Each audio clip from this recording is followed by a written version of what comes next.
Hello, guys, and welcome to another episode of the Flamish Experience.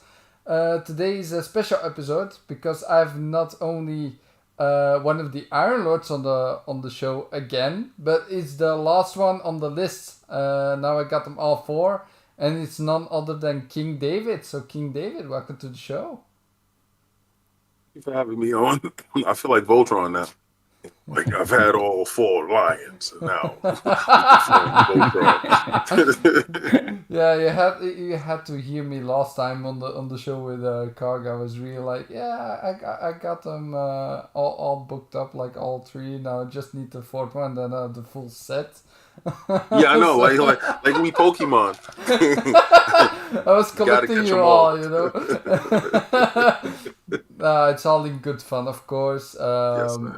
I wanted to have you guys on for a long time. Actually, since the beginning, it's one of my goals, but just because you're great people, not because of the things you do, like just in general, how you are, how you talk.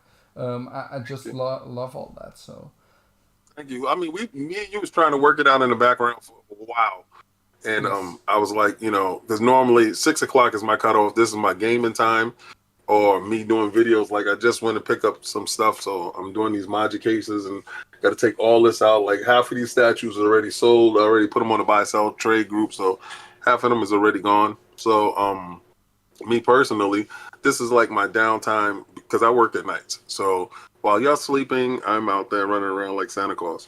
So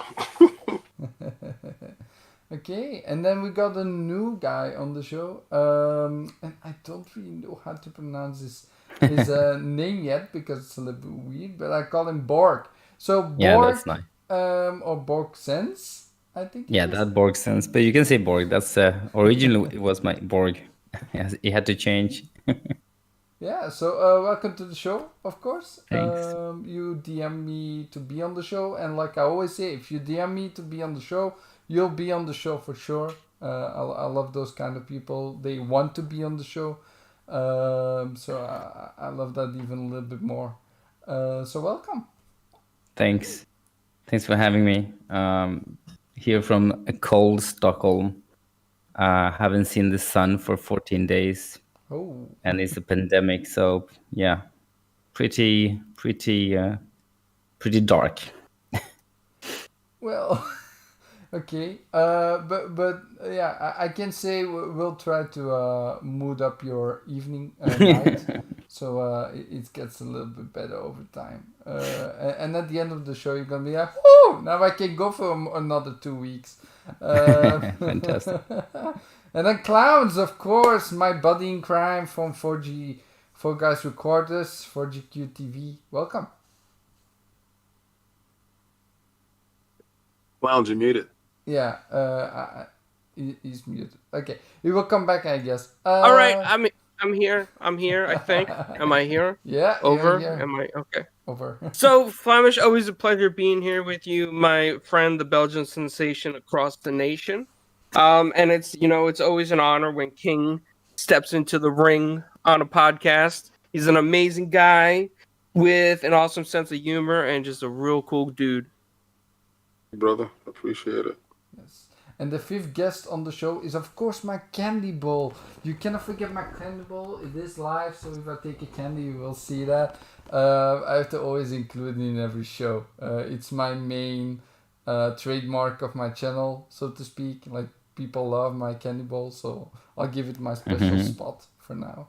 Uh, so, let's say, guys, what have you guys been playing, first of all?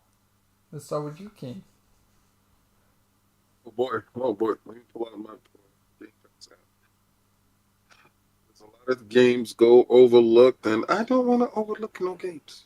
All right, so I'm definitely playing the Gears of War DLC, and I understand where people are so enamored with it and so happy with it. Um, I have the same stance that I have for Miles Morales' DLC. So it's not a complete new game.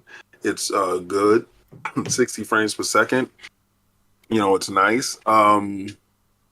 visually, but it's basically the same thing. The same way I felt about Miles Morales, Spider-Man.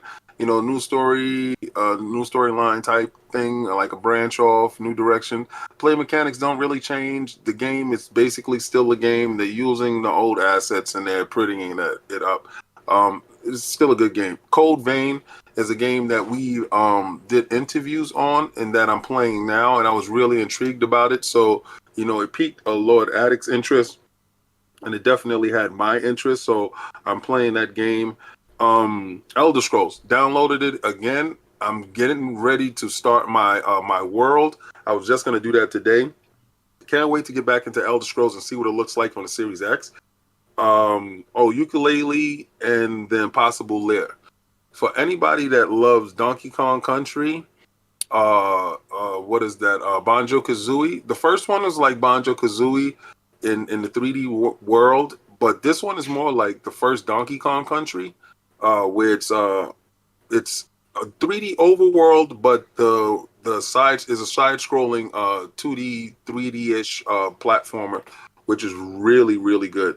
Until the End is what I'm playing as well, because we had the developer on. It's a two-team developing system, husband and his wife, and the game is set like flashback, where it's no talking, but you use the visual cues of the world to narrate the story and show you the story, and you get a lot of emotion. There's tons of animation. All the stuff is hand done by the team, and I believe she did the music and he did some of the art direction and more of the animation. So you can see the synergy between the two people with the characters. And I'm playing Monster Sanctuary. I'm playing a ton of stuff around. Started that because I love Pokemon, and that's the Pokemon reference earlier. I love Pokemon, and this is like you taking all your Pokemons into a battle all at one time. So it's like Pokemon Stadium, yeah. But it's 2D. It's like a 16-bit graphics type of game. It's really good, and I'm playing Dragon's Quest. So and Dragon's Quest speaks for itself. I've been dying for that game to get on the Microsoft platform, and now that Phil Dominus Maximus Aurelius Spencer has brought this over to Game Pass, I'm definitely going to partake. So I'm probably like 10 hours into it, so I love it. It's pretty good. Yeah, it's a pretty big game as well. So if you're gonna play that on the side, that's gonna take a long time to complete. Yeah, like size portions. Okay, cool. And Bob, what have you been playing? Well, I've been digging into Valhalla, Assassin's Creed, a fantastic game. A couple of bugs. I'm stuck in a mission that I can't seem to finish. The one that was actually on the Christmas extra DLC that came. One of the I think it's a beer. It's a beer thing. You gotta pick a beer from like across the map, and you have to carry it all the way back to your base. I lost it. I actually lost it. I put it down and I can't find it. So I'm stuck there. I'm playing also a lot of Destiny. The new is fantastic after the update. Grounded. I'm totally sold on that game. I don't know if any of you have tried that yet on the Xbox. It's fantastic. Gorgeous game. I love it. I play a lot with my kids. And I actually introduced my girlfriend to it, and she loved it. So we actually had a 3 people session the other day. It's amazing. The collaboration, the building, and the work together and defending each other, and just amazing, just amazing game. A little bit of FIFA 21, and actually I just dove back to State of Decay 2. Because that game is just amazing now. Are you playing it on the Series X? Yeah. It looks amazing, right? It's absolutely gorgeous. It's like a different game. It's a different game altogether. I mean, even when you're fighting against, when you're shooting, you can actually aim this time. Yep. You can aim. You have control of your character in a different way. And the visuals are fantastic. I think it has a lot to do with that input latency that they were working on. Yeah, definitely. Because you can feel it. Like you feel more in control.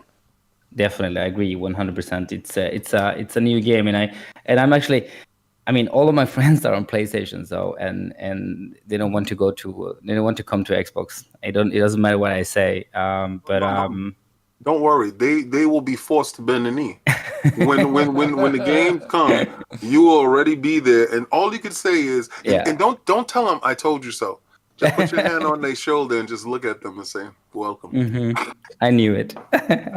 No, but the thing is that the funny thing is that the old saying that that the games that I'm talking about right now, it's the State of Decay, Forza, and all the first party games and Game Pass and everything is they all referring it as old games, and I'm not saying old games. They're new games to you. I mean, if you come to the platform, they're always going to be new games for you, even though they're like 2 years old, but they're still they new. Don't take that same philosophy with women, right? Yeah, she's been around a long time, but they don't say, "Oh, that's old women." I don't want that. I just want the new ones. Nobody says that, right? But it's old games. If you've never played the game, it's new to you. Like I tell people, when you come inside Game Pass, there's a ton of games there. There's a ton of stuff that I've never touched. So when I touch it, it's very brand new to me. I don't understand people. Yeah, but that's a typical, it's a typical don't want to admit that there's something better out there. So it's typical. They just don't want to spend extra money. I get it. I understand, but soon you're going to be forced to. I don't care. Yeah. So, yeah. Preach, King. Preach. It's coming. It's coming. People bend the knee. This is just one of the reasons why I love King. He's just so outspoken about everything he does, and you just feel it in his voice. Like every time he just goes like, "Bend the knee." It's the truth, because I brought a PlayStation 5 for Miles, right? Yeah. Sony knew exactly what they were doing. They made me bend the knee. I paid the $500. I waited online. I got my PlayStation 5. Well, I got a bunch of them, and sold 3 of them. I wanted to get 10 of them so I could buy an Escalade, but it didn't happen that way. Damn scalpers. Yeah. I'm complaining about I'm not being able to scalp. Sony, listen, I understand how it works. Miles is over here. God of War is over here. These games is over here. I got to have the system to play that. Yeah. Some dudes will like to tell you that, and this is not, like Democrat versus Republican. This is not Bloods versus Crips. This is video games, people. This is not serious. This is a hobby. So if you're a gamer, why wouldn't you game everywhere? I have a Nintendo Switch that I buy games for, but I don't play it as much as I play the other 2 systems. Sorry. Mm-hmm. But I still know that for me to partake in anything like Breath of the Wild 2 or something like that, I must own this. I'm a gamer. I must own this. So I don't get the weirdo stuff that I'm locked into one ecosystem. And maybe it's finances that they can't afford multiple ecosystems. I don't know. Yeah, for me it's the same deal. Like when you look at it, basic. My point. Clowns, what do you think? Well, I think, as a matter of fact, King is right. And so is, how do I say your name? Borgzins? Borg. You can say Borg. Yeah, that's okay. The Borg experience. Yeah, makes sense. Yeah, nice. Because whenever you play a game and it's new to you, it's new. It doesn't matter. It doesn't matter how old it is. It doesn't matter the price of it. It doesn't matter if it's in Game Pass or where you play it. The fact is, it's new to you. It's a whole brand new experience. And Game Pass has a lot of that for you. And it works well. It's great. And and like King alluded to, all those people out there that refuse to see the future. I'm sorry, man, but we're headed towards a more digital future, whether you like it or not. I mean, there may be options to still buy physical. I see limited run games probably going to do a lot more physical stuff and get a lot more popular, but I see like a lot of major publishers are probably going to push more digital. It's the way to protect not only their DRM, but it's cheaper for them to load it up on a server and for you just to buy it off a digital copy.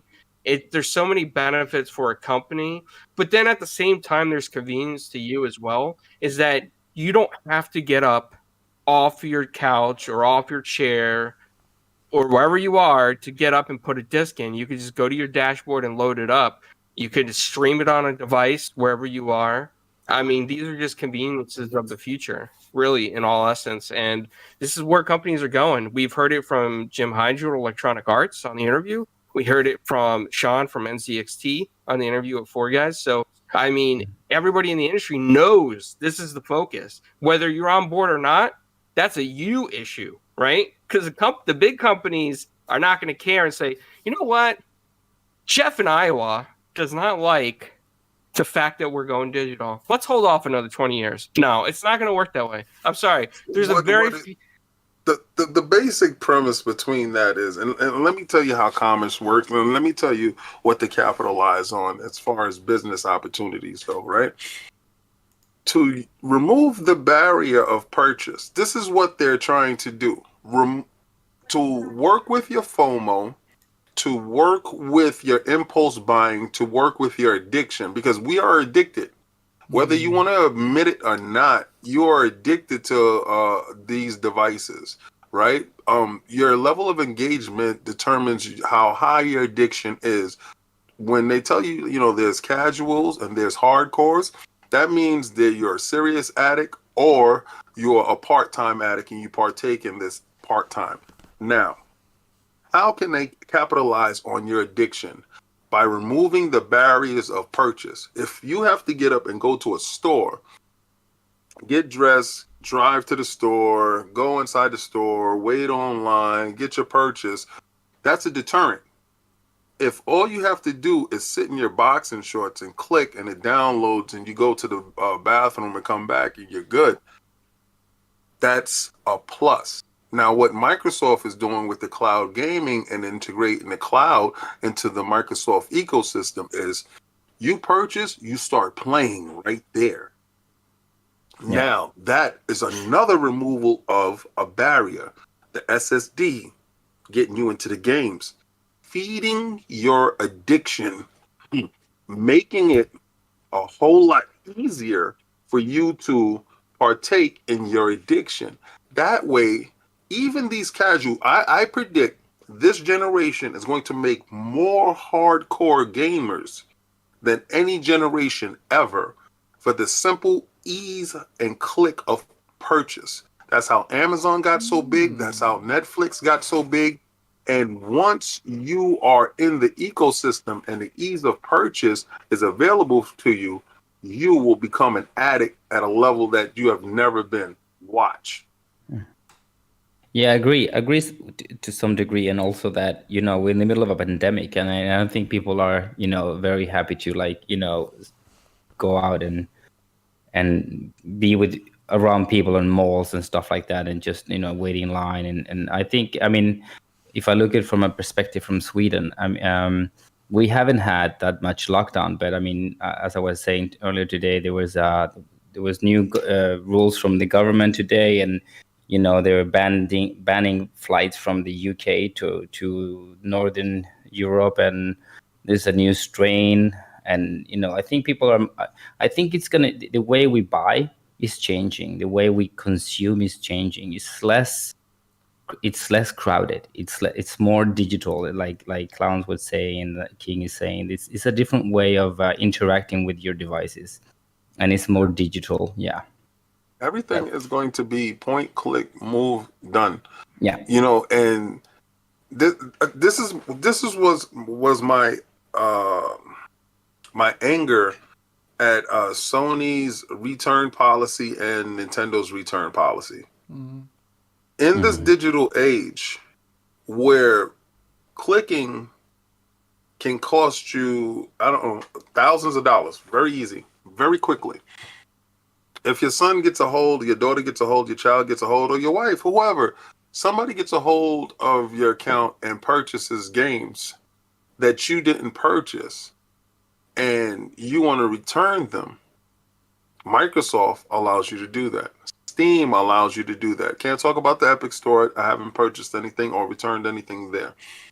But Sony and Nintendo is a buy and leave type of policy. You brought it, you own it, that's your business type of policy. And that works for brick and mortar. You know, that works for point of purchase games.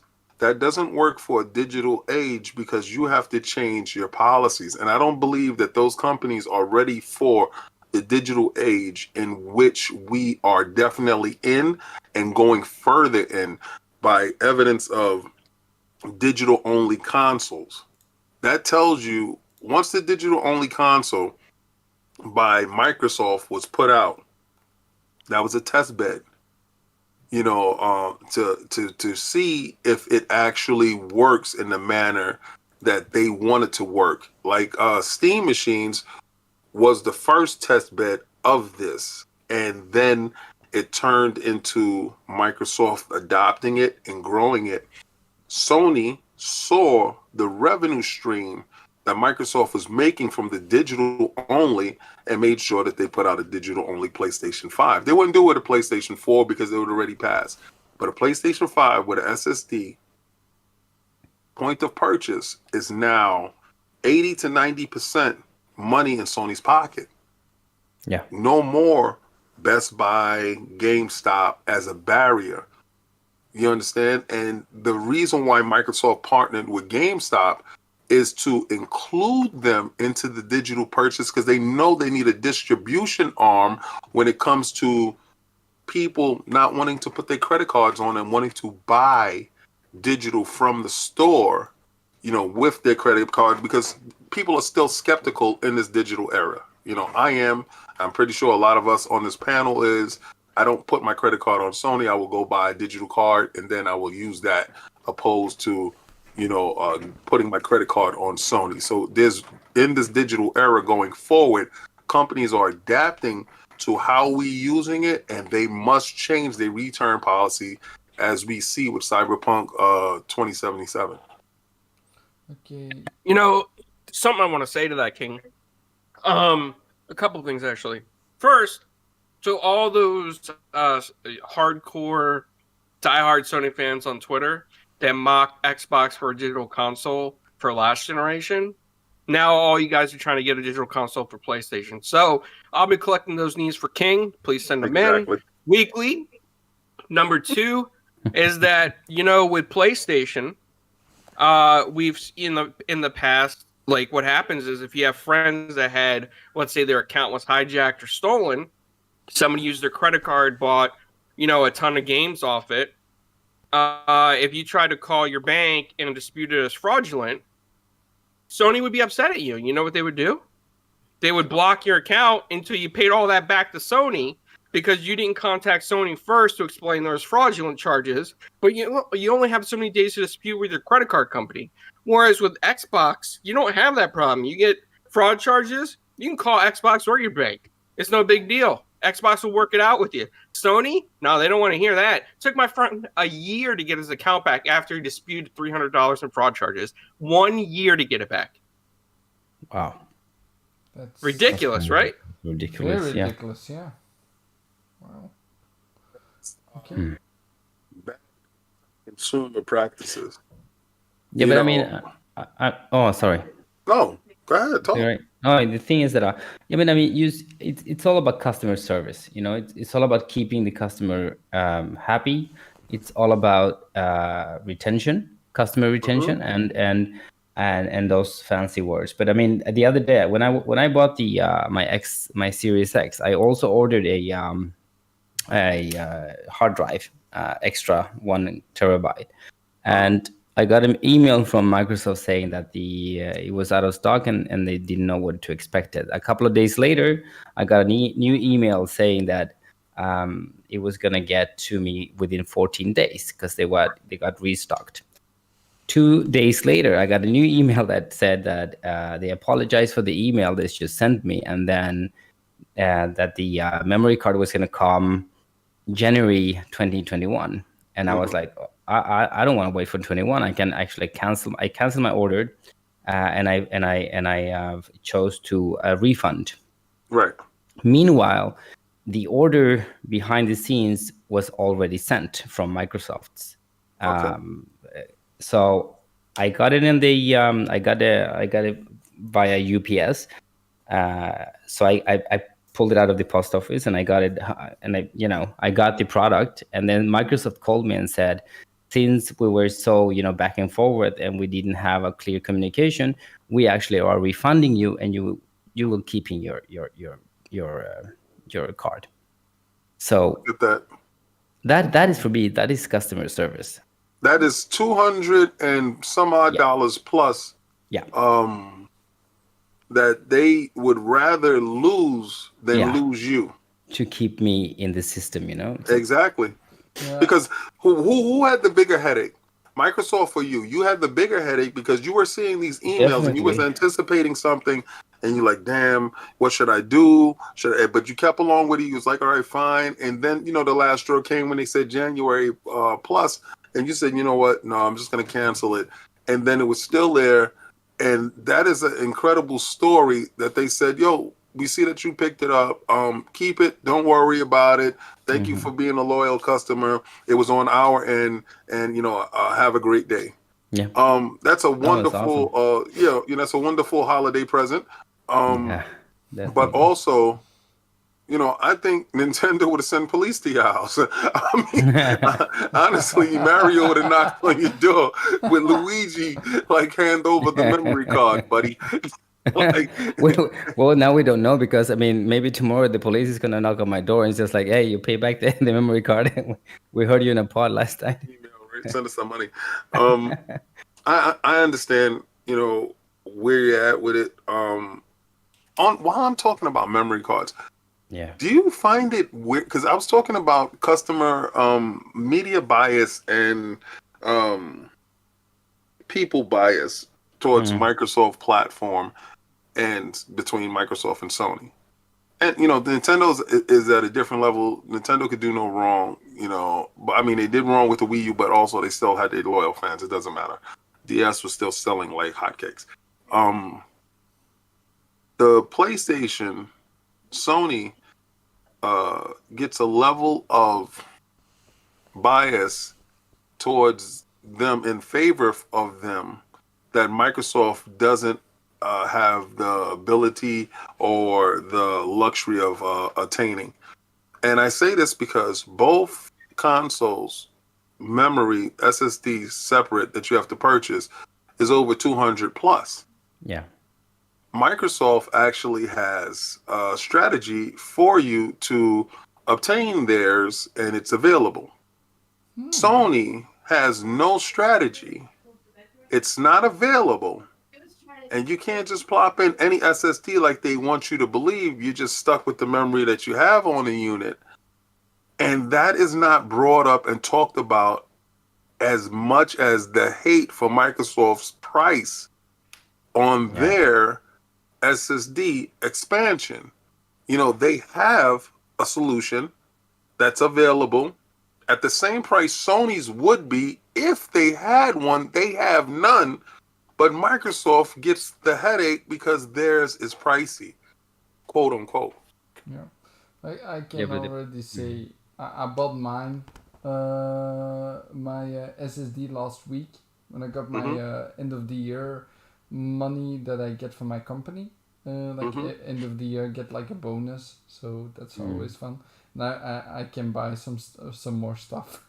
I bought my Guitar Hero guitar that I found online finally, that I wanted for so long. So and of course some games, and it's been great. But that's good. Extra money is always fun. More addiction, baby. Yeah. Yeah. But there's always going to be reasons for, if you, it's like, if I live in Europe, so if I like soccer, so if you're a fan of a team, you're always going to root for your team no matter what. It sounds, but sometimes, if they, because I'm a fan of Manchester United, so when Manchester United is playing good, they're playing good, I'm there. When they're playing bad, I can see that. I see when they play bad, and I can actually say, "Oh my God, what is he doing? Why are they changing that team? Why are they changing formation? I can actually be objective, but I feel sometimes that And this is, I mean, this is grown up people. This is not only I'm children. gonna give They're you a like, for instance in a second. As soon as you finish, I have something that just happened on my timeline just 5 seconds ago. But go ahead. I'm going to Ah, give you a nice, for nice, instance. nice. No, but I mean, they don't have. It's like Trump supporters. It's like Trump supporters. They just justify. It's like he could be a rapist. He could actually murder someone, but they're still gonna vote for him. It's like, what the hell? Where is the ethics? Where are the ethics? Where are the When you you're a know? fan, Yeah, it takes away all objectivity. You understand? yeah. Okay, on my timeline, I Mhm. explained to these guys, I put up a picture of every PlayStation console besides the portables. And I said I was there since day one. I was there when they were talking about it, when it was a thought. I was there when they were going to partner with Nintendo and just do the disc drive, and Nintendo left them at the altar and went with Philips. I was there, and Sony came out with their console, and I supported Sony from the beginning to now. And, I kind of fell off of Sony at the PlayStation 3 because I got so sick and tired of the lies and the anti-consumer things that they were doing. That was just me, and I went with Microsoft, and I like how Microsoft moved, and I like that stuff. But I still purchase their consoles because that's where I get my stuff from. But I posted that online. And one guy said, Christopher Hart said, I'm still team, like I'm down with all of that, but I'm, team PlayStation 5. And a guy responded to his comment, said, team PlayStation 5 sounds like you're 5 years old saying that. And he says, not at all. I'm on the winning team. And I had to respond to him, explaining to him, you're not a developer.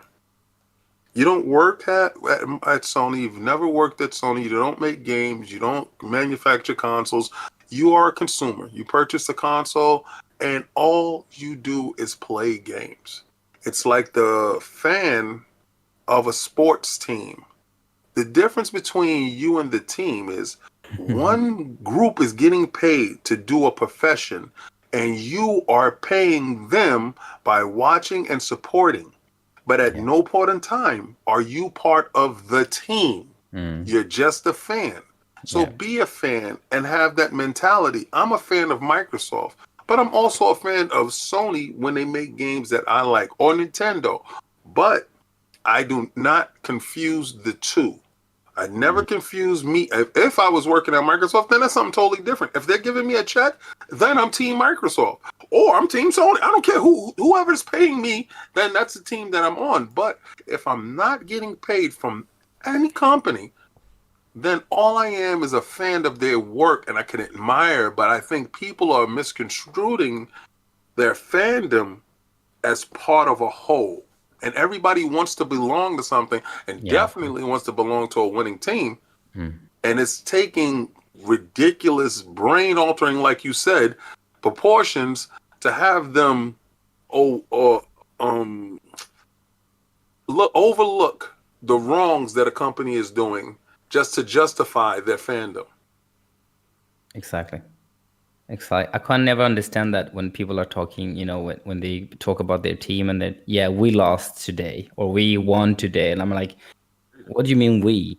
Were you on the pitch? Were you fucking running up and down and trying to score goals? No, you weren't. So why? It's like, it's like what you're saying. You want to belong. You want to be part of something, but you have to be part of the fan side where you are on this. You're not on stage. You are actually on. You're looking and cheering on. That's what you're doing. That's your place. You're not part of the team. And trust me. Look at my Twitter timeline, and I don't understand how so many Sony followers are on my timeline. I'm a confessed Microsoft fan. What I'm going to put out is pro Microsoft stuff. Why are you on my timeline? I don't go to anybody else's timeline. I don't look up anybody else's stuff. That's kind of stalker weird mentality. And I've noticed that these new PlayStation people are so insecure that they must follow Xbox guys to figure out what's going on over there. Just buy an Xbox. You want to know what's going on? Go buy an Xbox. Who cares? Because that way, either side wins. You are still winning. Games is what you're winning. It's I don't understand it. I don't get it. I've seen companies come and go. I've seen TurboGrafx leave. I saw Neo Geo leave. I saw Sega fall. I've been here for all of these companies. I mean, please, I purchased so many consoles. Some consoles people will never understand or know about. But at no point in time did I say, "Oh man, my company lost. We're done for. I can never game again." Like, what the hell? Nope. On to the next. Oh, that's Microsoft. Sega's gone. Hopefully, weirdo stuff. Yeah. Yeah, I didn't really hear at the end. There was some weird thing there. I think the sound faded out at the end there. Yeah. Yeah. I want to say to King what he was saying.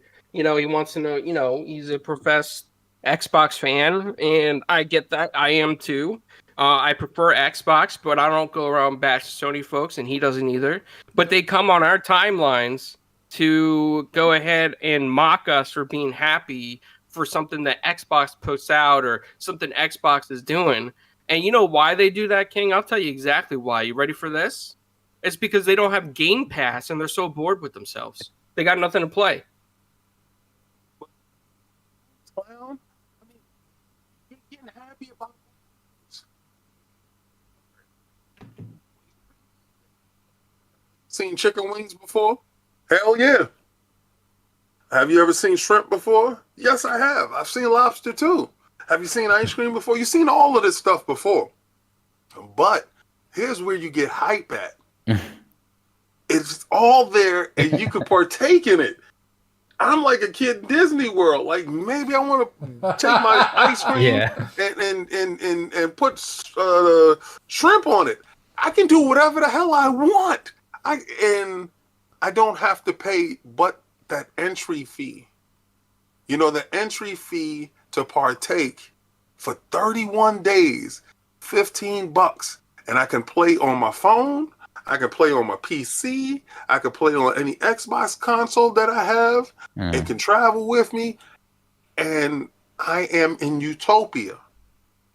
Yeah, that's fantastic. Nice analogy, because that paying the interest and just having free ice cream and hamburgers at Universal Studios for the in-trip fees, it's amazing. Imagine if it was like that.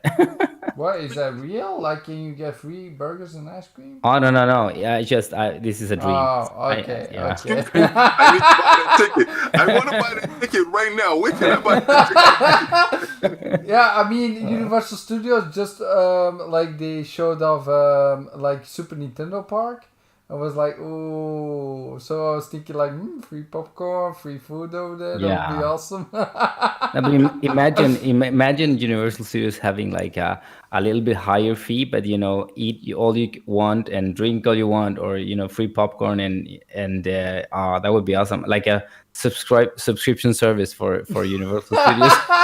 Just think about like a VIP type of thing, like pay extra and get all the food for free.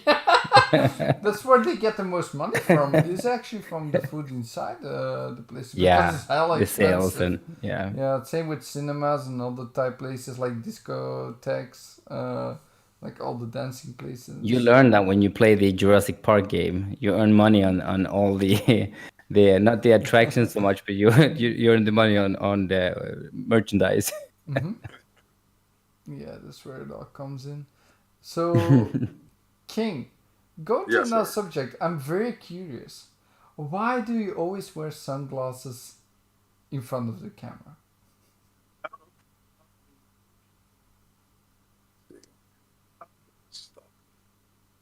Wait, King. KOS. Oh, okay. That's good. Yeah, so when I do KOS, I don't wear sunglasses. My sunglasses is off. It's just, I don't know. Okay, I know why. I know how it started. All right, so it's early in the morning. It's and it's me coming from a night of work and partying, and drinking and debauchery, and my eyes is puffy. So I gotta wake up at 11 o'clock, and my eyes look like him.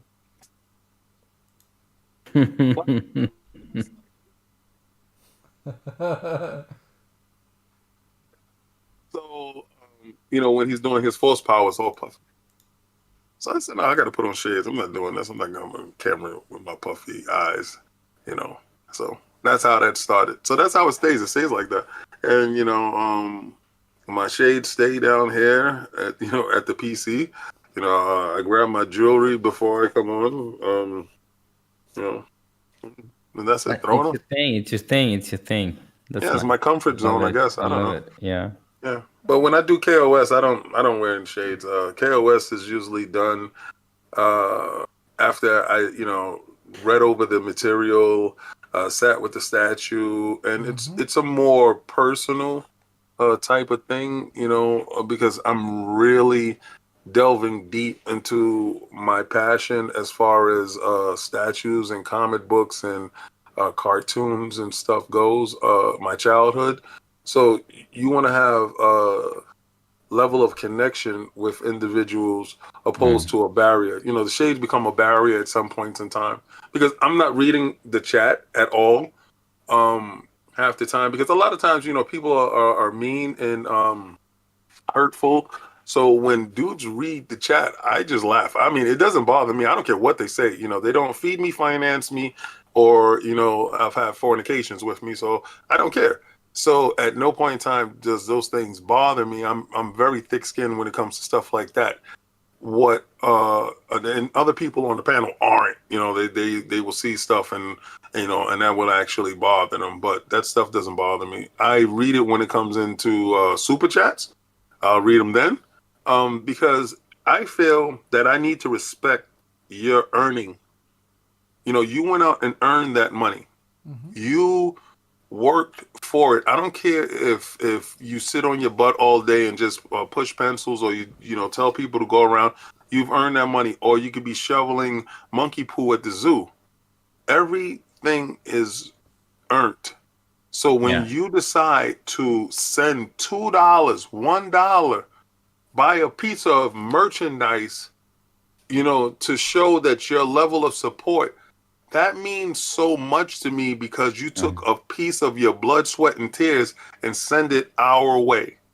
So that's my level of commitment to those super chats that, I read those and, I'm a part of those. But, anybody can join the chat, and I like that, they like, follow, and subscribe, and they talk and they share and they interact. And sometimes you don't have to spend a nickel. You being there, those 6 people that are watching right now, this is very meaningful that you're taking time out of your day, because we don't get time back ever. You're taking time out of your day to listen to us talk about subjects that you want to hear about. And I appreciate each and every last one of you. Trust me, I do. Yeah. That's how it starts. It always starts like that. It's the foundation of your mentality. That is the foundation of be able to take in positive energy and then just giving it out back to the world. That's how it goes. Very nice. Indeed. And even I want to say this, like, even if there was no one watching, or there was one person watching, like, in the first place, I'm doing this for fun. So even if I can make one person happy to watch my show, like, just one time, right? And I made him have a laugh on the show, because it's all about random stuff, so you don't know what's going to happen on the show in the first place. It's always in good fun. And just making that one person happy is the best thing for me. Like, that's why I do this. I just want to bring joy and just laughter to the gaming space, and talk about the thing I love, my passion. So, and bring people into that passion as well, that also love gaming and everything around it. I'm looking at my timeline.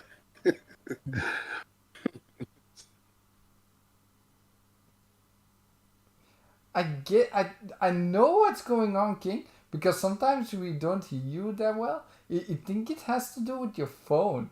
Your phone, every time you grab your phone, it's like there's some disturbance between the mic and Discord or something. Oh, I hate Discord. Probably so. No, it's You know what it is? It's probably that their new voice suppression thing, the crisp Ah, maybe. I don't yeah, you know if need to that's turn. Yeah, automatically. I think you need to turn that off. Yeah. Is that automatically on for you, King? What? It's crisp. If you look at the Discord app, lower left hand side, it's like a couple lines with a slash through it, Oh like yeah, it right has above a your. yeah. Nope. It's not on. Nope. It's off. Okay. See? And it says, oh, wait. Yeah, it is. Boom. I just broke that baby down. Ah, that could be it. Yeah, I'll put a Mm, slash into it. Let me see. I'm picking up my phone. Let me see. Yeah, say Does something.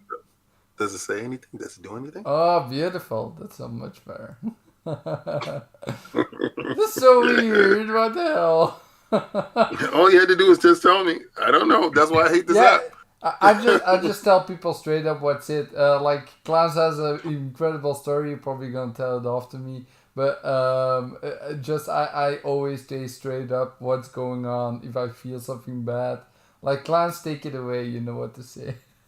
Yo, what is this racing game that you have on the screen? Oh, it's a beautiful game. It is Oh, not in Game amazing! Pass. Swedish. It's called. It's Swedish, isn't it? It's a Swedish studio, isn't it? I don't know. I have no idea. It's called Breakfast.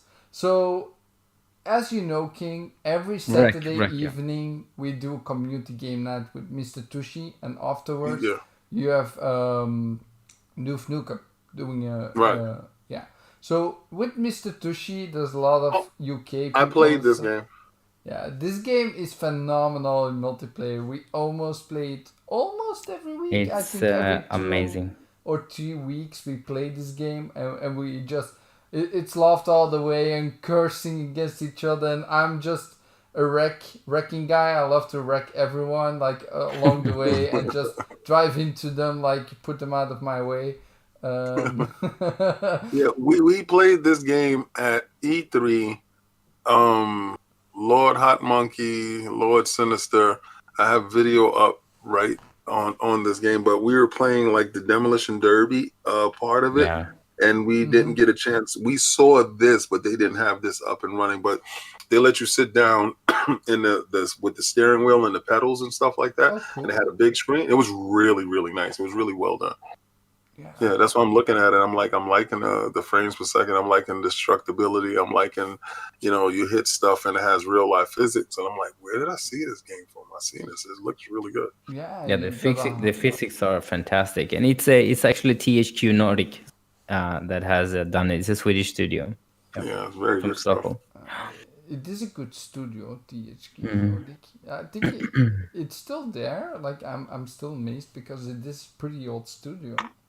If you look at Well, if you do good work, you stick around. Yeah. yeah, of course.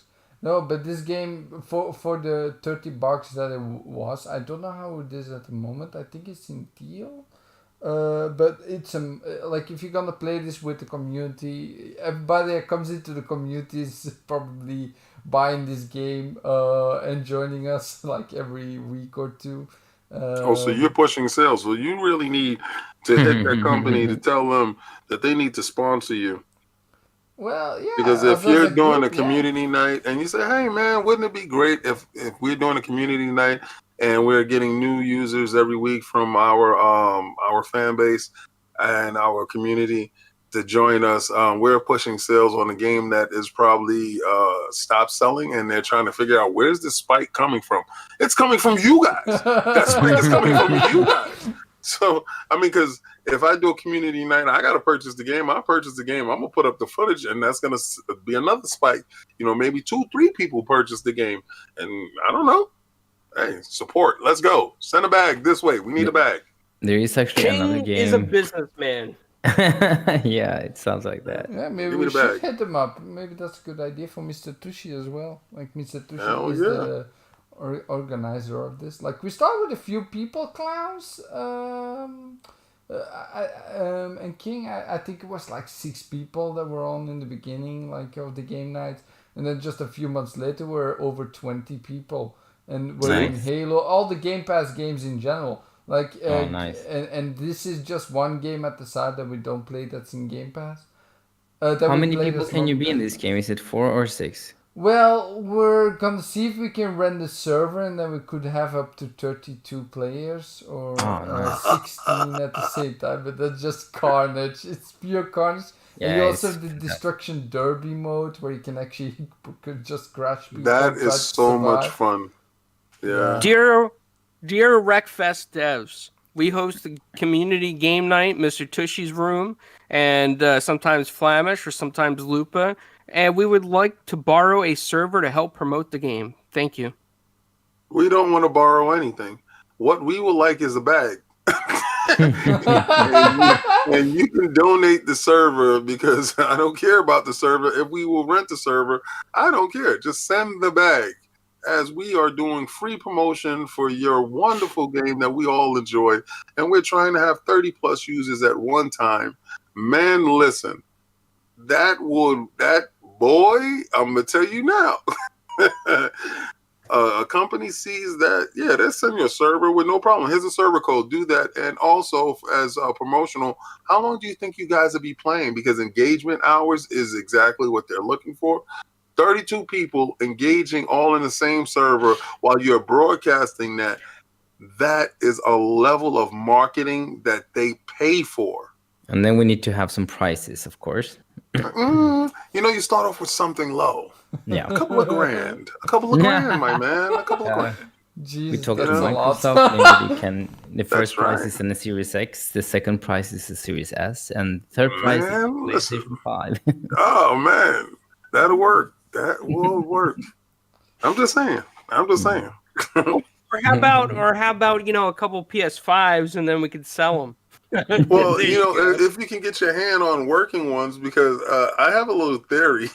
Oh, King, Yeah. hold on before you go to tier, because I can say I purchased I'm pre-ordered my PS5 from a local big store called Media Market, which is like a Best Buy in Europe, in America, and they basically, you have to do it on order on email, and a guy that I know has pre-ordered the game on email, a PlayStation 5 on email, like a week ago, and the week after he got the PlayStation 5. Oh, that's great. Yeah. So Was it refurbished? No, it was not. Because he wouldn't know because the packaging is cheap. So. Oh yeah, that's true. Yeah. It is absolutely the worst. No, I'm not gonna lie. The Atari Jaguar had the worst packaging that I've ever seen for a console, and the second place goes to the PlayStation 5, bar none. The absolute worst packaging for a premier console. I mean, the Jaguar I think was like $300, and this is $500 for a large company, but they were doing a lot of cutbacks and they had to make choices. So I understand where, one company wants you to have, because one company gets the idea of showmanship. The other one gets the idea of salesmanship. And showmanship is, Sony's bag. They will put a thumbnail on the screen and everybody will go crazy. Salesmanship is point of purchase. When you get a package like an Apple phone or a Samsung phone, and the way that it's packaged and wrapped, and you peel off that plastic and you look and you're like, wow.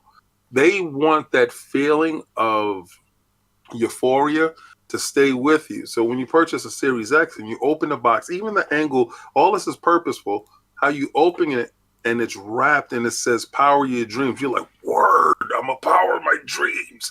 And you pick it up and it has a little heft to it. And you're like, wow, this feels really premium. You get the PlayStation and it's like 2 clamshells wrapped around some foamy thing. And you're like, oh, okay. You take it out and you're like, well, the games is going to be nice though. I'm going to get them games. I can't wait till those games come. So it's a different experience. It's for some people, maybe they do experience the level of euphoria when they open it. Me personally, I was just like, damn, this is piss poor packaging for my $500. I guess the games are going to speak for itself. And, that's how you justify certain things. Yeah, Microsoft knew that they didn't have any games, so and Sony didn't have any games either. Let's just tell the truth. They had Demon Souls that was from the PlayStation 3. It was just jazzed up to look a little bit better, and it had a DLC that's available on PlayStation 4, and it had Sackboy, which was available on PlayStation 4. So they really didn't have anything as well. Microsoft had the same amount of did have anything. It's all about perception and it's all about bias, you know. So going forward, when they say, "Oh, they didn't have anything," and I'm reading every article, I just read an article that stated that they were so upset with Microsoft because they didn't have something new to show off their shiny new console. Sony didn't have anything new either. Oh, but they had ray tracing and Spider-Man. Yeah. I have a question. You guys, because I often ask myself this, why there's never like a representative from Sony when there are big interviews about the industry. I mean, this guy that does the Game Awards, the pre-show, he invited an executive from EA. He talked to Phil Spencer, and he also had Lisa Zhu, from AMD. Like they had a conversation about the business, where they headed, the future, what's happening. Why is there never when you never see Jim Ryan doing interviews like that in panels? I haven't seen. Did you see anybody from Nintendo there? No, I didn't either. But I mean, there's a lot of. No, you see Phil Spencer a lot. Yeah, I'm explaining why. Yeah, I'm explaining why. That goes back to showmanship and salesmanship. All right, a salesman is going to be at your door. We have this for you. A showman to give you a commercial and let you go find him. Yeah. All right. Sony feels that they are beyond reproach. Like, you ever seen somebody and they're like, and you go to shake their hand and like, "Hi, hello." Celebrity. That's Sony. Microsoft is, "Oh man, how you doing, man? Great to see you. Haven't seen you in a long time." And they remember your name. Sony is like, "Oh, hello. Your name is again? Excuse me." And I feel that level of disrespect towards the consumer, because they needed to be on the panel, but they felt that they're above reproach, like they're too big to fail. When you feel like you're too big to fail, you will. You will fail. And they did before. They failed with the PlayStation 3. They were so big. They were so high. Their head was so large. We're going to give you a Blu-ray player, $700. We're going to add all this stuff on it. And if you don't have the money, we'll get a second job. What?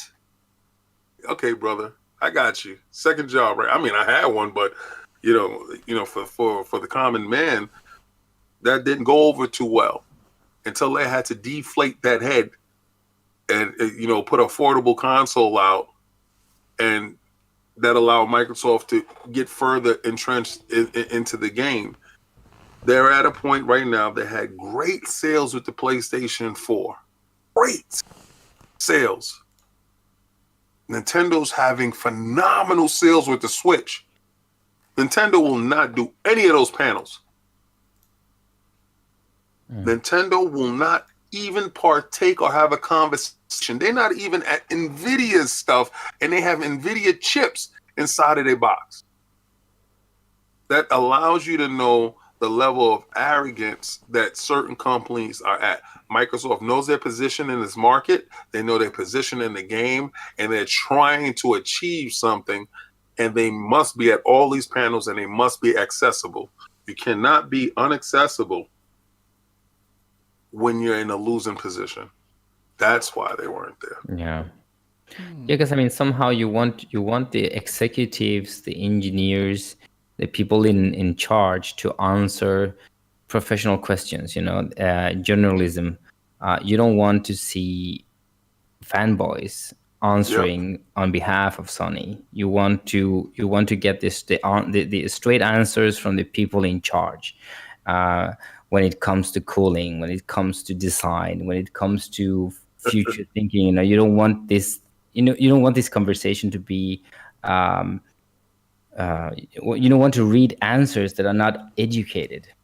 So that's what because I mean that's I was with PlayStation for 20 years before I even considered buying an Xbox. I mean, I bought the 360 and then I left for PlayStation 2 and 3 and the rest. But I bought an Xbox One X. That's what was my the transition to the Series X. Yep. But I mean, for me, it's not only the system. For me, it's the community. For me, it's everything around it. The commercials, the feelings. They touch everything. They touch you in a way that PlayStation has not been. I mean, the games touch you. That's one thing on PlayStation. I mean, you have God of War, you have The Last of Us, you have all these Uncharted, fantastic games.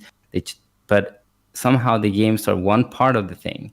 There's so many things that there's a table has 4 legs.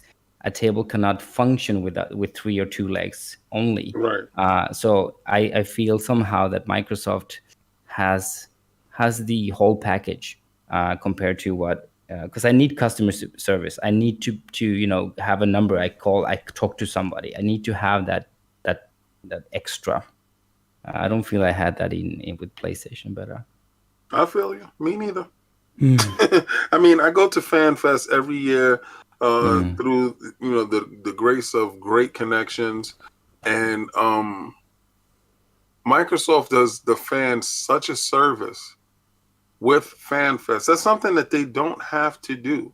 They don't have to put out millions of dollars to placate a fan base that is going to support them regardless. They understand salesmanship.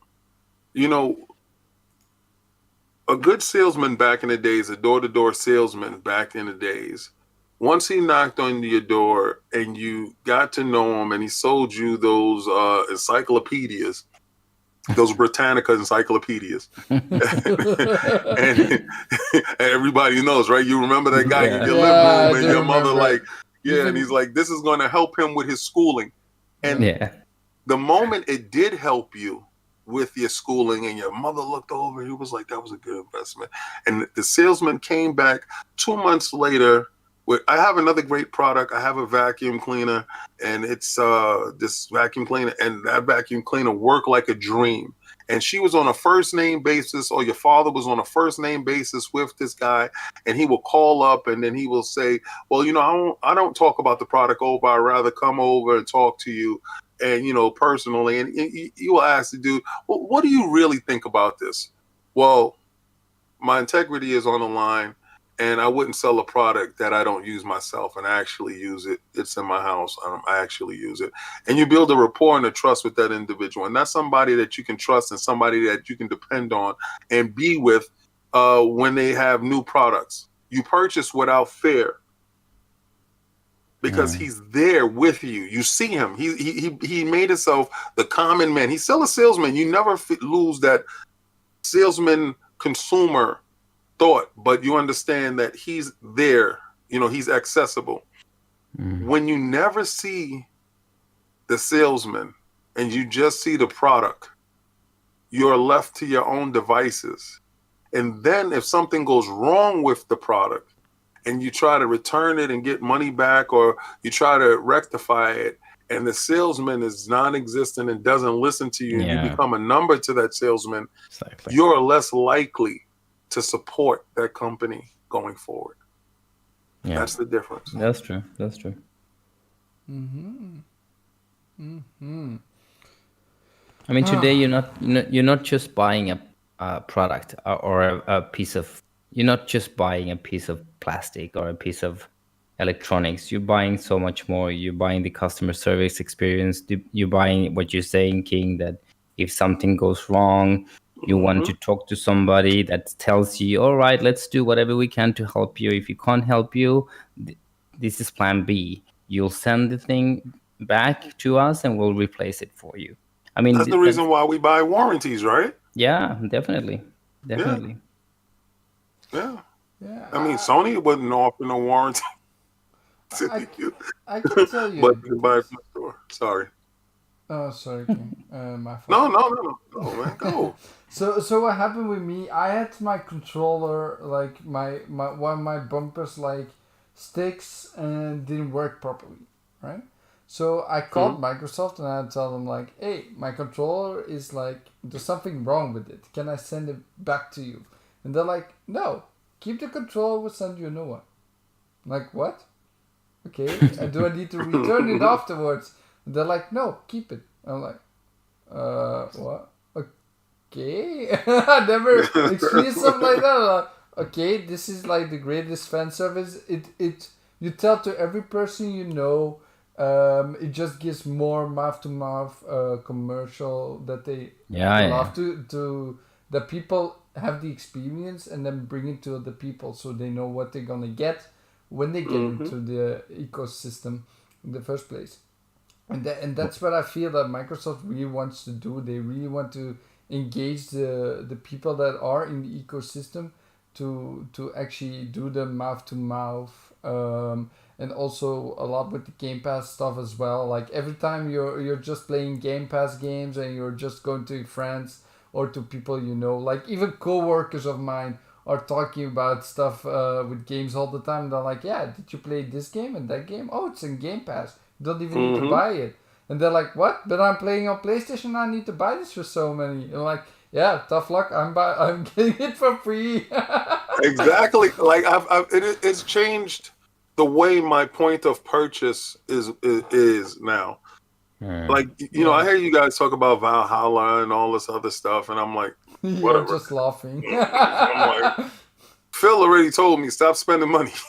like stop spending money. If you can just hold off and you can put your addiction to the side, I will placate you with all these other games, and then you can get to the point where those games will show up. They will show up. Like Mortal Kombat 11 is leaving now out of Game Pass, and I believe the next Mortal Kombat, the one that just was out, is going to show up in Game Pass. And somebody was ridiculing me because they said, "Oh, you love Mortal Kombat. How come you're not buying it?" Why would I? It's coming to Game Pass. Oh, if you're a real fan, you buy a day and date. No, if you're a real fan, you just wait and it'll show up. I mean, I'm not wasting any money to make you happy. I have so much stuff that I'm playing. Like I just told you all my list of what I'm playing. You think I got time to buy a game, don't boot it up, don't install it. By the time I do get the chance to play it, it's in Game Pass or it's at 50% off? Hell no. I'm not running out buying no games. I don't need a game like that. I can wait. I got time. I can wait. Yeah, King. I have the same problem. I bought so many games with my gaming sharing buddy in the last months. So we have Valhalla, we have Legion from Watch Dogs, we have this game, Phoenix Rising, we have Cyberpunk, and a bunch of others like smaller titles as well.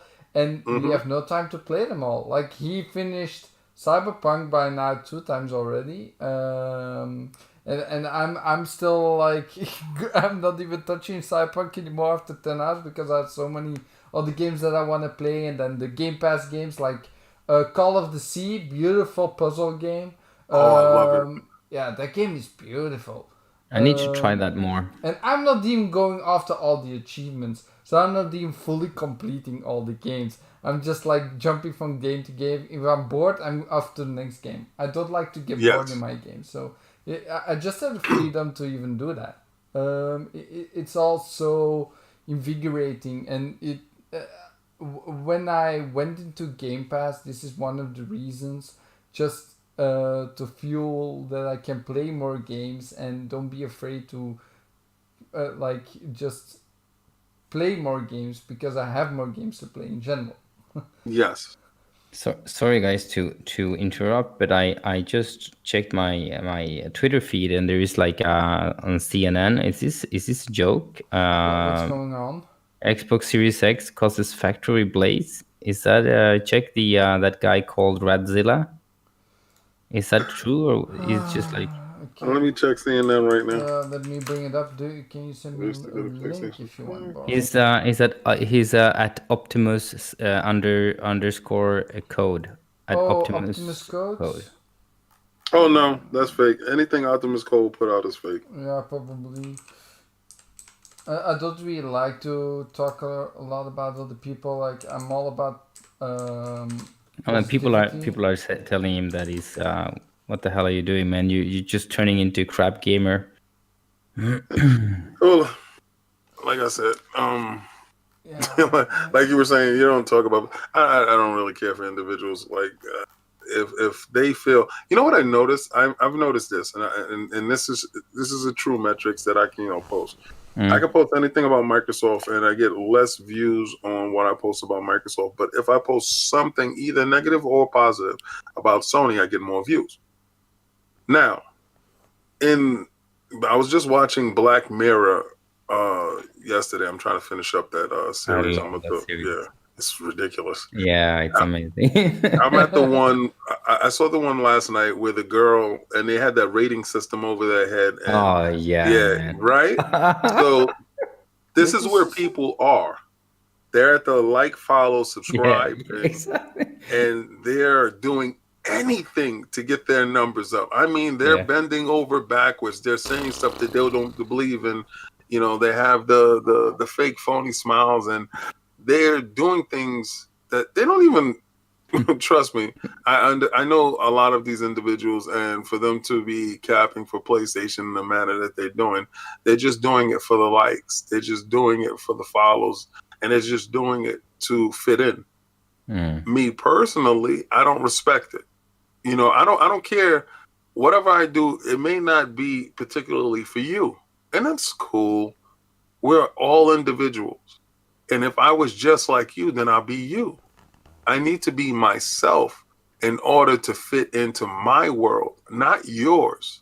So these individuals, once they do like you mentioned one guy, once they do like how he did, when it shifts, they're standing on an island by themselves.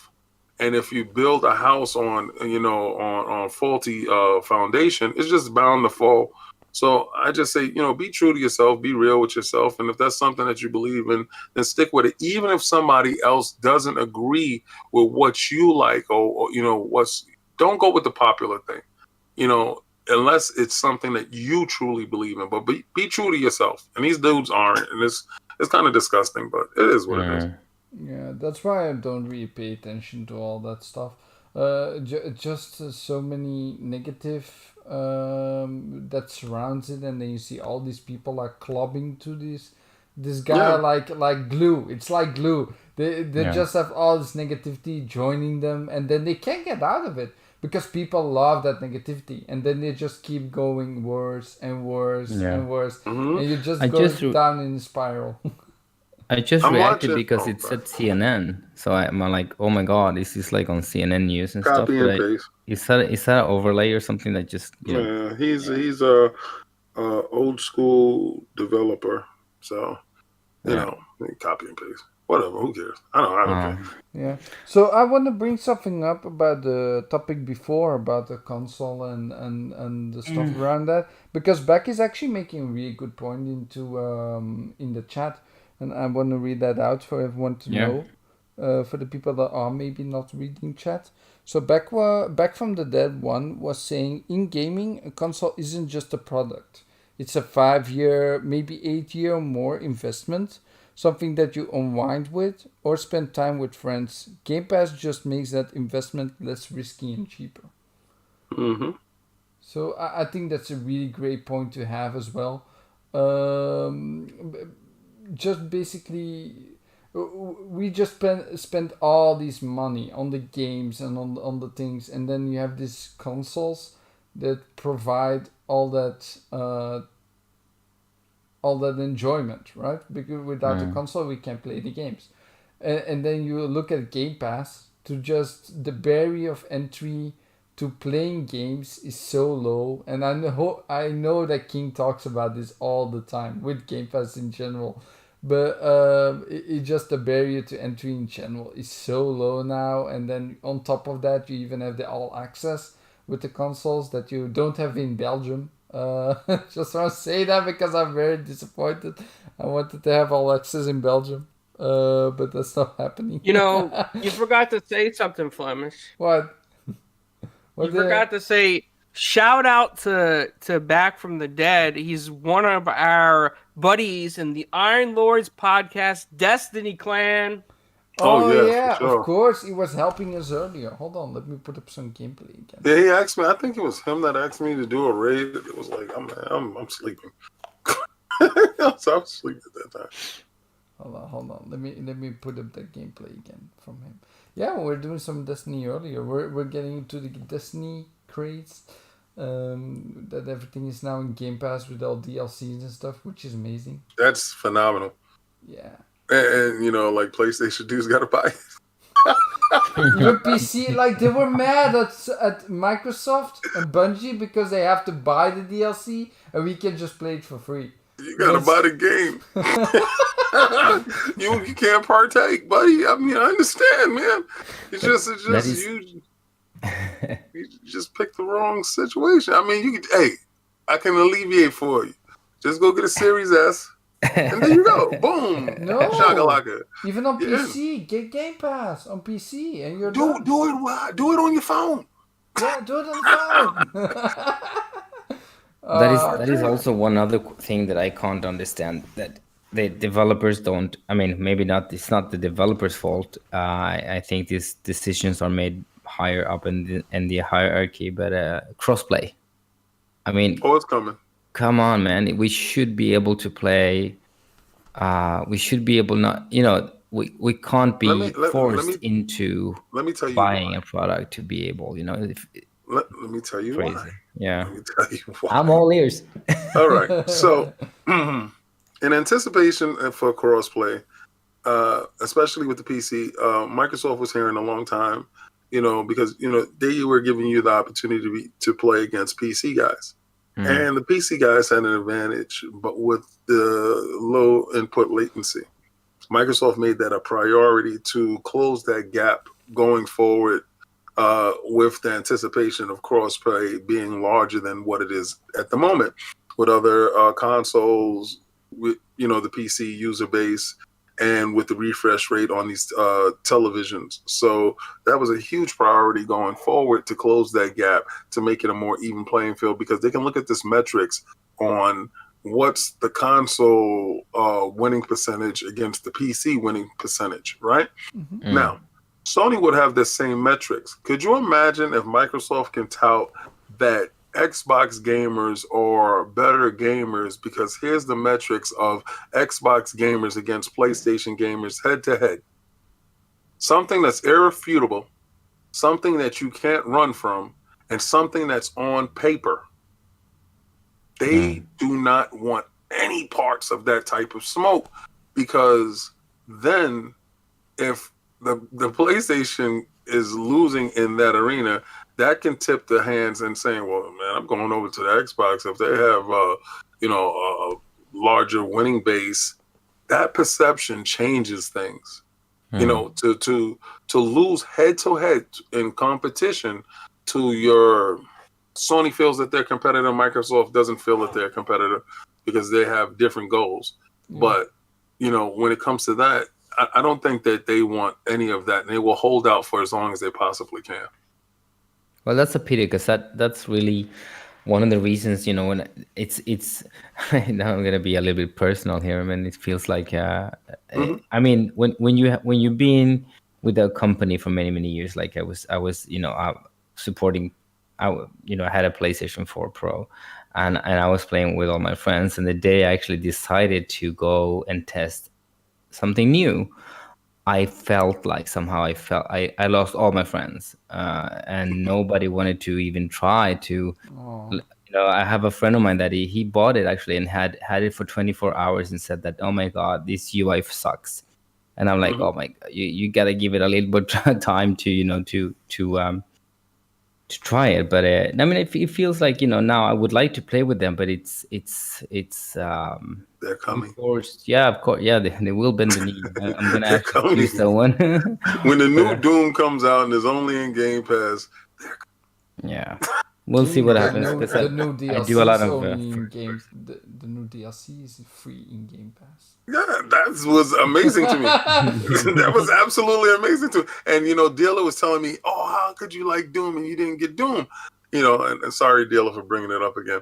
But No problem. I told him it's coming to Game Pass. It's never coming to Game Pass. I said, "Listen, Phil Dominus Maximus Aurelius Spencer explained to me that all great games will be available." And then when it came to Game Pass, I was like, "Ooh, baby!" I told you.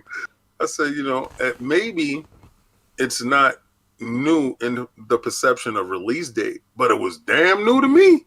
So, Yeah, exactly. I had How a you great like time. the game? Tell me more about your Doom experience, the Doom Eternal experience. I love it. You know what? I love it more on playing it on the Series X. I mean, because I remember booting it up and saying, I turned the music up really loud, and the frame rate is really high. And Yes. I remember playing the other Doom on, because that was in Game Pass, and I remember playing the other Doom on my Xbox One X, and I was like, just really didn't move like this. It just really wasn't as crisp as this. And yeah, I'm in utopia when it comes to playing anything premium for free, because the first game that you put in actually pays for your Game Pass for the next 5 months. So anything after that, is free. Then the next game you put in that's new pays for your Game Pass for the next 5 months. Because if you consider the $60 point of purchase, and then you look at the smorgasbord that you have available at Game Pass, it pays for itself. But the first 2 games that you even boot up, that's it. Yeah, I get. You're winning. The thing I've counted how many would cost to have all the games, right?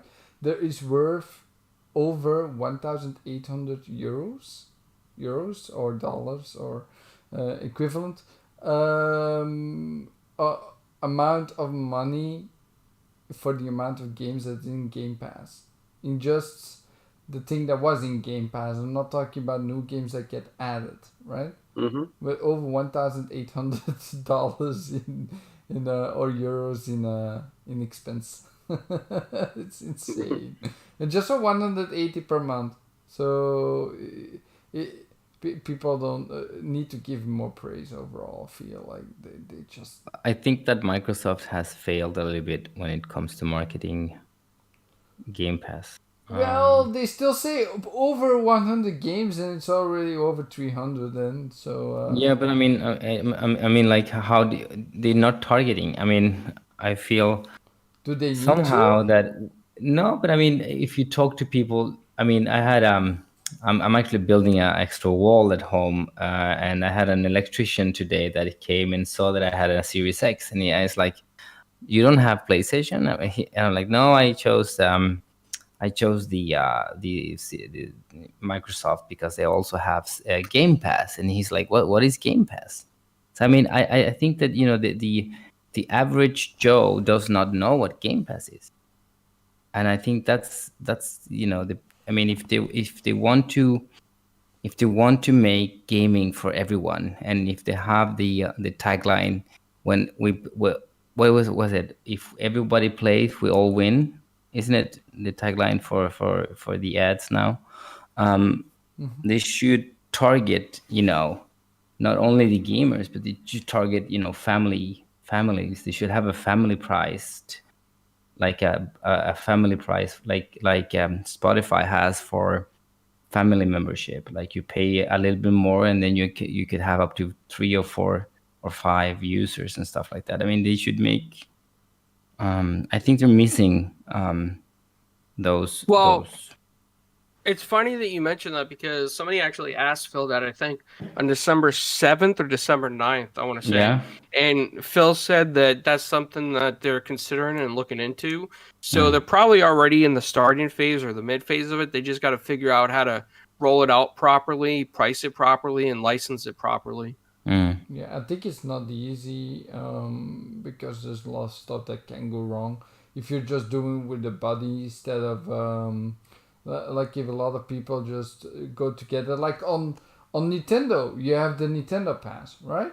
Do you know there's actually a lot of people that can bunch up together as a family and just do it that way and have it for cheap, like €4 for a whole year? The online pass for Nintendo? It becomes expensive when you have. I have a 17-year-old son, and he has an Xbox One X, and I have a 10-year-old daughter that just wanted her for her 10th birthday. She wanted a gaming setup. So I bought her a Series S, and my ex, and I all have individual Game Pass subscriptions, but it becomes expensive when it's like family like us that we do like to game, and I'd like to give my children the experience of Game Pass. So that's why I think they should actually do like an ad where they target parents, they target families, they target that conjunction where you see a mother, a father, and a daughter, or whatever it is, playing games together thanks to buy game, using games that are on Game Pass, and it's like it's easy to be together. It's easy to just like the ad they just did, the grandfather. You guys see that one? Yeah.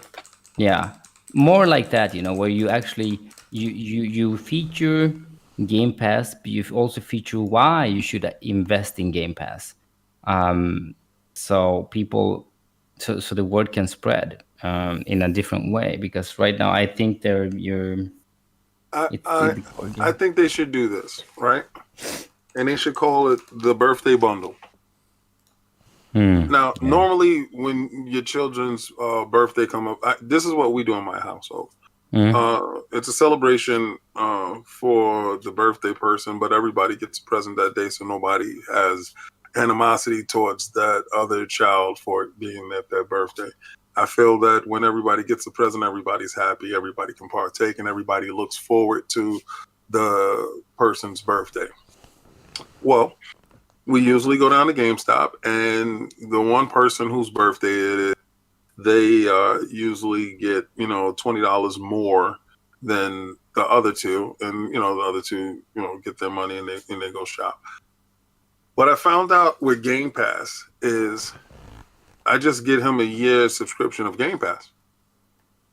So they should have a birthday bundle where you get a little 10% off for the birthday, kid or the birthday person, the birthday bundle.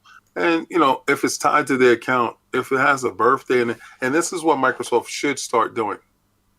They should start having you put your birthday into your account. So and you can turn it into a little personal thing. Of course. Send them a little DLC for your birthday. Here's a gift for your birthday. How many lonely people are around in the world that don't get a card, that don't get anything, but on their birthday, they get a little card for happy birthday, Tony, from Microsoft. And here's a 10% off plus, or they know that what game that you're playing the most, and they send you currency for that game, $5 currency in Destiny. Whatever. Something very small, but that goes a longer way. Now, you can do the Game Pass thing, like I was saying, now that you know that your kid's birthday is there, it'll pop up, and they have a discount inside the store for their birthday, just for that day. 10% off on all purchases for you. Definitely. Individually, right? So you go to the store, and you can't change your birthday. Once you put your birthday in, you can't change it. You go in there and you purchase the Game Pass for the year at a discounted rate. I think that would push Game Pass more for those dates. Now, as far as advertisement goes, they're pushing Game Pass everywhere. You see Game Pass commercials on ESPN. You see Game Pass commercials on YouTube. When I'm watching some of our videos, Game Pass will pop up. I'm like, what? So I know that there's opportunities for them to push Game Pass in different areas, and they will probably explore those things. But what they should do is add a birth date to the console and incentivize that day as being singularly important to you, the purchaser, the gamer, and even if you don't have people around you cheering you on, Xbox cheered you on and you have 10% off that day. Like something pops up on your screen when you turn on your console. It's like, hi, Tony, happy birthday. You know, I think that goes a long way. And that's something that they should look into. And I honestly believe that will generate sales at an unprecedented level. Yeah, but I think that would be awesome. I think that's a fantastic idea. But the only question I have about that is that, you know, the new regulations, data regulations laws that are coming into Europe now, where you cannot store your customers' personal data, like birthdays and stuff like that. In the EU, it's becoming very. The integrity, the data integrity laws now are coming into place that are very strict. So companies get fined millions and millions if they actually if they keep personal information about their customers. Yeah. I get that, and that kind of sucks. That kind of puts a boot in the butt of my whole idea. It's like, that's nice, but they just put a law, so no to you, sir. Sit down in the back. Cool, Phil. Okay, no. Sorry, man. It wasn't my intention. I was just being. But laws are laws. But well. Yeah, but I think they should. I love Game Pass. I mean, I'm addicted to Game Pass. All the games I'm playing now and all the previews I'm getting into, and I'm also part of that. What is it called? Preview program also. And I got rid of that. It bricked my console. I did. It bricked my. What, the new one or what? No. It the level of rant that will be on YouTube and Twitter and Facebook and all over this world. It bricked my Call of Duty. I love that console. My Call of Duty Xbox One, and had it, and then, dear God, it just wouldn't allow me to log in. And I couldn't remove it off of my system. I tried to get it off, and I factory reset it, and I came back into my system, and boom, I'm still in the preview program. What the hell? It was hell, and I had to get rid of the console, and I wound up getting the Halo console, an Xbox One, the regular, and then, wind up going up to the X after that. But they destroyed my Call of Duty Xbox. It made games run bad. It messed with my Destiny. That's how it originally started. I couldn't log into Destiny, and I said, this console is out of this house today.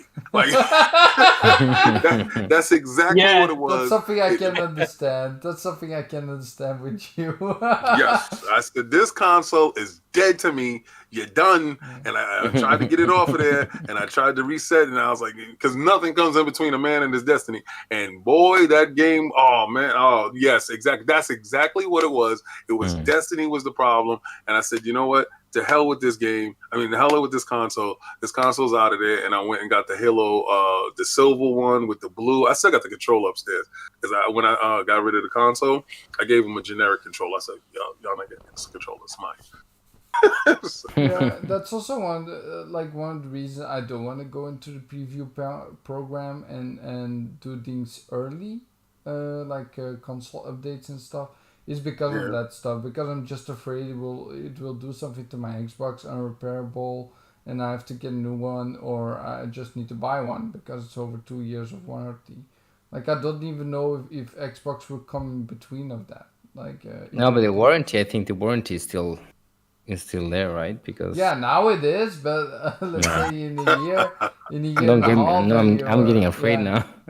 Yeah, so no. For me, but no, in general, no. It has worked fine. Okay, now I need to bang on a trigger. Yeah, exactly, because it worked fine for you right now. But oh man, this is what happens when you start talking about something and it goes to hell after that. Well, you're sticking up with it, man. Now you have to stick up with it. You were like, I want to be in the preview program, so you have to root for that, and you have to. Don't basically- worry, I'm in it. I God have bless. Nice. No, but I feel Enjoy. I have friends of mine that have the Series X and bought them at the same time that I have, and I have maybe my software on the Series S is 3 months ahead. Yeah. I think 3 or 4 months because I'm in the alpha preview You ring. have all that beautiful stuff. Not Yeah. and I'm not gonna miss it. After, listen, if I it's a have so many cool possibility, things. yeah, I know. I believe you. Listen, I believe you, and I understand. I can wait. If I can wait 5 months for a game, I can wait. Because let me tell you, if you tell me 2 weeks from now, hey King, you know all that cool stuff that I was talking about. It was so cool that my Xbox started running hot. No. I'm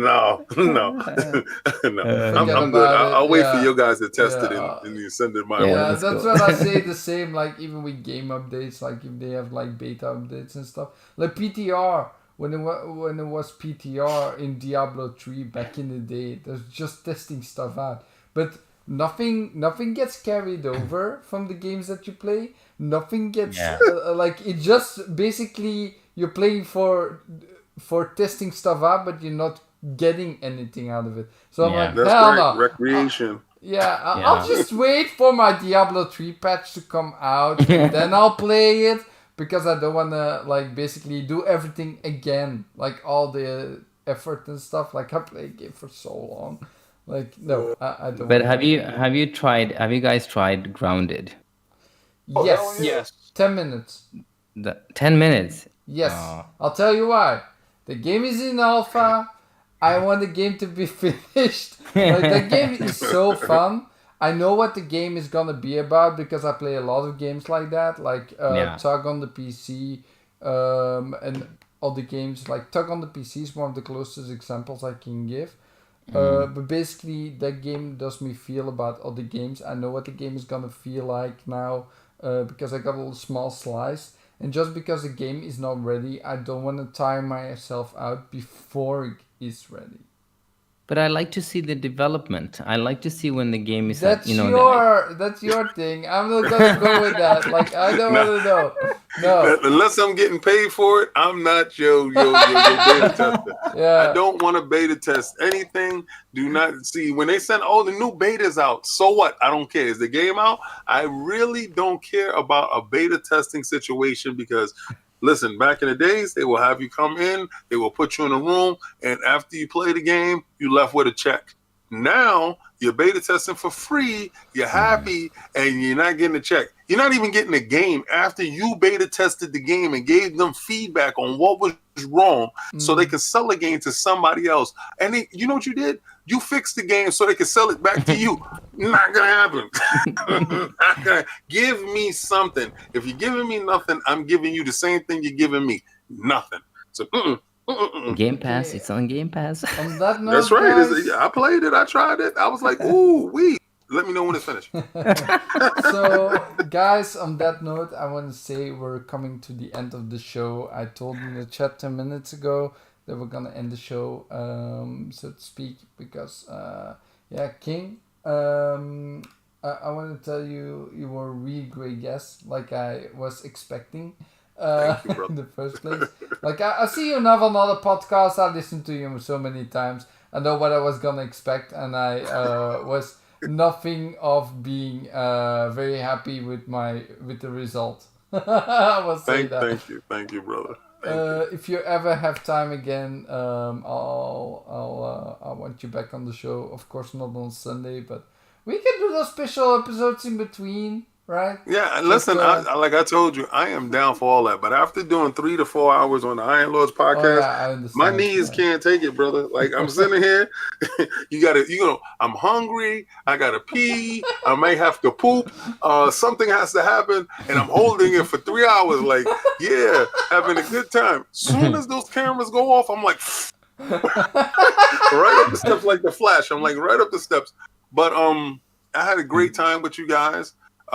You guys can follow me on King David OTW on Twitter, Lord King David on Iron Lord's podcast Sundays. Oh, We'll be back next year at 1 p.m. Thank God. Darth Castle X, that's DCX. Fridays at 9 p.m. We're coming back next year as well. But this week, KOS is coming out with this statue. I'm doing a live unboxing on DCX for my Transformation Hulk that's over there. So when I do this statue, that's the Maestro Hulk with him standing on all the dead heroes, I will be adding an extra holiday solstice bonus with the child, Grogu, from The Mandalorian. And I will talk about his unboxing. I will talk about the material and this life-size statue that I have here, who is absolutely so cute. And Mario, he got choked out, he had to use his force powers on Mario because Mario kept trying to attack him with those mushrooms. So I had a great time with you guys, Clowns, Flamish, and great to meet you, Borgens, right? Thanks, Borg. Yeah, it's okay. Borgsens. Borgsens. Okay, yeah, Borgsens. Like I like to say it right. I like to get it right because we don't know. You might be the next superstar. So I might be like, yo, I remember when King David and I did the show, and he was so nice to me. So come into my limo, King David. Come into my limo. Thank you, Borg. No, it was really fun. Thanks, man. Great times, man. Yeah. So, like I said, it was very nice having you, King. So everything is also in the description below, guys, if you want to look at that as well. So I put everything there. I did my homework. So thank you. Also, nice. Borg, for being on your, for being self-invited, which I really love. I love people to do that. Nice. So, I hope you had some great fun. And where can people find you? Yeah, well, the thing is that I run a production company, but I haven't had time to make a really YouTube thing for my. I'm very interested in gaming and also the politics around it and the administrative part of it as well. So I like I read a lot of articles and I love it. I love the industry and I if I got the chance to do something else or work with gaming full time, I would give up everything in my life. But it's I just have Twitter, and that's Borgsens, really straightforward. YouTube channel is gonna be up, and I'm gonna start putting a little bit, but that's all. Really? Okay, I'll be looking forward to that. Keep me in the DMs, and I'll of course, check it out for sure, and I'll tweet it out as well. Yeah, nice. I'll add you guys to everything I have, and if you wanna, my tag, gamer tag, is also Borgsens on live. If you wanna do some Destiny or Grounded or whatever you want to do. Oh, definitely, Destiny. Half the time I'm invisible. So just shoot me a text message. I'll be there. But half the time I am completely invisible. And then of course, really fun. And then of course we have Clowns, my major fighter in crime. I would say partner in crime. My baby punching friend. Baby punching friend. Tell me, punch Clowns, those babies, Clown. Punch those babies. Where can they find you? Spin that wheel. Well, they can find me when I'm not punching babies in the GameStop line and handing those knees to King David, man.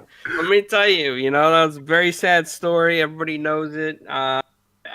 Even Phil said it was a sad story. So, anyway, everybody can find me at Italianclownz on all social media. 4Guys Recorders on YouTube, 4GWQ Podcast on Twitter, but also Borgsens and King David, you both might be interested in this because you do the statue stuff, King David, and Borgsens, you own a production company. Well, I have some pretty big interviews coming up on 4Guys Recorders. I got Jimmy Palmiotti, who is a writer for Hollywood, and he also wrote the DC comics for Harley Quinn.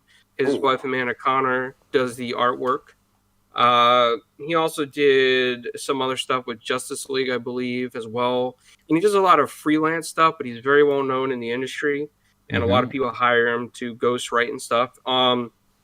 Also, I have Jared Farber coming on. He just confirmed today and emailed me. He does a lot of musical composition for different things like animated cartoons, Nickelodeon and stuff. And he did Teen Titans Go the movie. So he's agreed to come on the show. Yep. And then we also have David Housing coming on tomorrow for an interview, and he does music composition for Warner Brothers, several other Hollywood studios, but he also does a few video games on the side as hobby projects, and he did Battletoads, and he also worked on Lost Words Beyond the Pages, which is a game coming out, I think, on Stadia first, and then other platforms later on. So he's going to be on tomorrow. And then we have more interviews coming up with people in the comic book and cartoon industry as well. Nice. That's beautiful. Let's keep in touch. Okay. Absolutely. Cool. And yeah, guys, of course, me on my own channel here. You can find me on Retro Gates, where we took off for the rest of the year. And don't forget, guys, the last thing I want to say about myself is that I'm taking a break from YouTube in general. I'll be not going online probably for the whole month of January, maybe once or twice to help Clowns out with some interviews or stuff like that, but normally I will not be on YouTube. I just need a break. I mean, I started YouTube half a year ago, and I just feel like it's that beginning itch, it start to wear off a little bit. And also the American time is taking a little bit of a toll on me, so I just need to recharge. My girlfriend's moving in at the same time, just that a little bit You of need love. a month to have fun. Yeah. So is she moving in or is she moving out? She's moving in. Ah, So nice. yeah, Congratulations. that's the beginning of January. So yeah, I'm gonna No more have a gaming lot- for you.